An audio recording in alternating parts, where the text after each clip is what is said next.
હવે એકાગ્રતા છે ને એ બે પ્રકારની, એક બાહ્ય એકાગ્રતા હોય ને એક આંતરિક એકાગ્રતા હોય.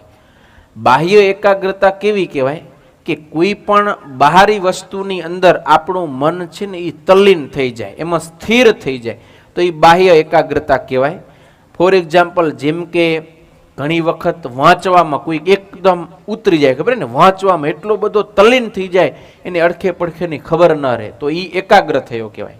ક્યારેક લખવામાં, ઘણી વખત કંઈક જોવામાં, તમે મૂવી જોતા હો, ખબર ને, ફિલ્મ જોવામાં માણસો એકાગ્ર થઈ જાય ને, મન સ્થિર થઈ જાય, વાડી ભૂલાઈ જાય, ઘર ભૂલાઈ જાય, એ મગજમાં બીજો કેટલું બધું ફરતું હોય બધું ભૂલાઈ જાય, એકદમ એકાગ્ર થઈને જોવે નથી જોતા, તો ત્યાં સ્થિરતા આવી જાય રહી ને. પણ એ બાહ્ય એકાગ્રતા છે. કેવી છે? બાહ્ય એકાગ્રતા. પણ આંતરિક એકાગ્રતા આપણે જરૂરી છે. આધ્યાત્મિક માર્ગે જો આગળ વધવું હોય તો આંતરિક એકાગ્રતા ખપે. તો આંતરિક એકાગ્રતા કેને કહેવાય? તો કે વિષયની પાછળ જે મન દોડે છે, વિષયની પાછળ મન દોડે, અથવા તો આપણે દોષોને કારણે, અથવા તો ક્યારેક કોઈ કે આપણું અપમાન કરી નાખ્યું હોય, આપણી સાથે કંઈક ઈર્ષા અદેખાઈ કરી હોય, આપણને દુઃખી કર્યા હોય, એના આપણા મનની અંદર સતત વિચારો આવ્યા કરતા હોય, એ મને દુઃખી કરે છે, હું એનું આમ કરી નાખીશ ને, સતત મનની અંદર ગાઢ સંકલ્પ થયા કરતા હોય, અથવા તો મન વિષયોની પાછળ દોડતું હોય, તો એ બધી બાજુથી મનને પાછું વાળી અને પોતે ભગવાનની અંદર એ મનને જોડી દે, અખંડ ભગવાનનું સ્મરણ ચિંતન ભજન કર્યા કરે, એને કહેવાય આંતરિક એકાગ્રતા. સમજી ગયા તમે? મનને વિષયોમાંથી, વસ્તુમાંથી, આપણા મનના જે ઉદ્વેગો છે એમાંથી પાછું વાળી અને ભગવાનમાં જોડવું, એને કહેવાય મનની એકાગ્રતા, એટલે કે આંતરિક એકાગ્રતા. એવી આંતરિક એકાગ્રતા જો હોય તો આપણે આલોકના પણ બધા કાર્ય છે એ સિદ્ધ કરી શકી, અને આપણે જે પરમ પદ મોક્ષ પદવી મેળવવી છે ત્યાં સુધી આપણે પહોંચી શકી. પણ જો મનની એકાગ્રતા ન હોય તો આપણે કોઈ કાર્યમાં ક્યારે સફળ નથી થતા. આ મનની એકાગ્રતા માત્ર તમને મોક્ષ સંબંધમાં જ કામ આવશે એવું નથી, આલોકમાં કામ આવશે. તમને વાડીનું કામ તમે કરતા હો, ઘરનું કામ કરતા હો, દુકાન ચલાવતા હોય કે કોઈ પણ ફિલ્ડમાં હો, જો તમે એકાગ્રતાથી કામ કરો તો તમને સક્સેસ, સફળતા વધારે મળે, સારી રીતે મળે.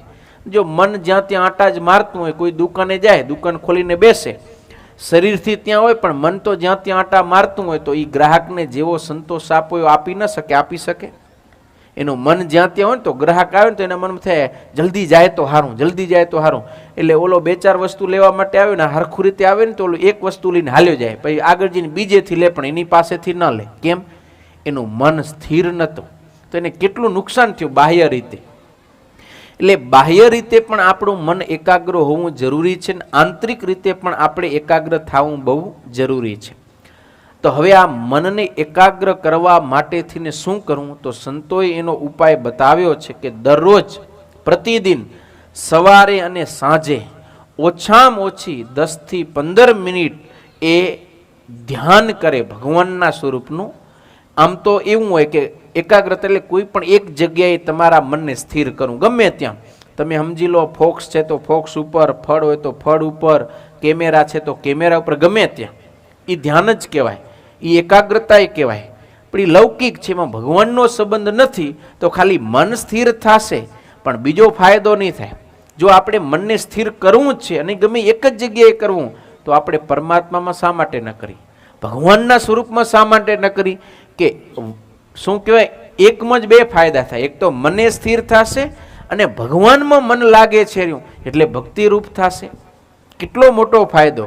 એટલે ભગવાનના ભક્તો ક્યારે ખબર, જગતમાં કહેવાય એક બિંદુમાં તમારું ધ્યાન કેન્દ્રિત કરો, દીવાની જ્યોતમાં કરો કે નાકની અણી ઉપર કરો, આ બધા ધ્યાન કહેવાય, એકાગ્રતા કહેવાય. પણ ભગવાનના સંબંધ રહિત છે તો ડબલ ફાયદો નથી. જ્યારે ભગવાનના ભક્ત એ જ ધ્યાન, એ જ એકાગ્રતા ભગવાનના સ્વરૂપમાં કરે એટલે એને 2 in 1 ડબલ ફાયદો થાય, બેનિફિટ. એટલે ભગવાનની મૂર્તિનું આપણે દરરોજ 10 થી 15 મિનિટ સવારે ને સાંજે ધ્યાન કરવાનો અભ્યાસ કરી તો આપણું મન છે એ કેળવાય, એને ટેવ પડે, હેબિટ પડે ને ધીરે ધીરે એકાગ્ર થાય. કરવું પડે. મનનો સ્વભાવ છે એ કેવો છે? અતિશય ચંચળ છે હો. હા, ગીતાની અંદર એટલે ભગવદ્ ગીતામાં અર્જુને શ્રી કૃષ્ણ પરમાત્માને પૂછ્યું, ચંચલમ હિ મનઃ કૃષ્ણ પ્રમાથી બલવદ્રઢમ તસ્યાહમ નિગ્રહમ મન્યે વાયોરેવ સુદુષ્કૃતમ. અર્જુન કહે કે હે કૃષ્ણ, મને મારા મનને નિગ્રહ કરવું છે, એટલે એને કંટ્રોલમાં કરવું છે, વશ કરવું છે. પણ મન કેવું છે? ચંચલમ, અતિશય ચંચળ છે. ચંચળ ખબર ને, કોઈક બાળક અતિ ચંચળ હોય, તોફાની હોય, તમે બેહારો પણ બેહી જ ના ગે, તમે પકડીને રાખો ને તો માંડ થોડી કર બેન પાછો ઊભો થઈને ભાગે. અતિશય ચંચળ. બાળક કરતા પણ વિશેષ વાંદરું ચંચળ હોય. ખબર ને, વાંદરો તમે કોઈ દી સ્થિર થઈને બેઠેલો જોયું? અટક ચાડા કરતું જ હોય. એમ આપણું મન અતિ ચંચળ છે. વળી કેવું છે? પ્રમાથી બલવદ્રઢમ. હવે જો બળશાળી ન હોય ને તો તમે એને દબાવી શકો, કંટ્રોલમાં. પોતે ચંચળ છે, નાનકડો બાળક ચંચળ હોય પણ તમે એને પકડીને બેહારી શકો ને. કેમ? તમારા કરતાં ઓછું બળવાળું છે એટલે તમે એને બેહારી શકો બળજબરીથી. પણ મન એવું નિર્બળ નથી હો, અતિશય બળશાળી છે. બળશાળી કે મોટા મોટા સુરવીર અને શક્તિશાળી પણ મનને પકડી શકતા નથી. કેમ? પોતે જ એટલું શક્તિશાળી તાકાત છે કે કોઈના દબાવ્યું દબાતું નથી. પ્રમાથી કેવું કે તમે આમ ગોળી હોય, છાશ કરવાની ગોળી હોય ને, ગોળીમાં દહીં નાખ્યું અને પછી મોટર ફેરવી તો અંદર દહીં આમ કેવું ચકડોળે ચડે, મન થાય ત્યારે કેવું ચકડોળે ચડે.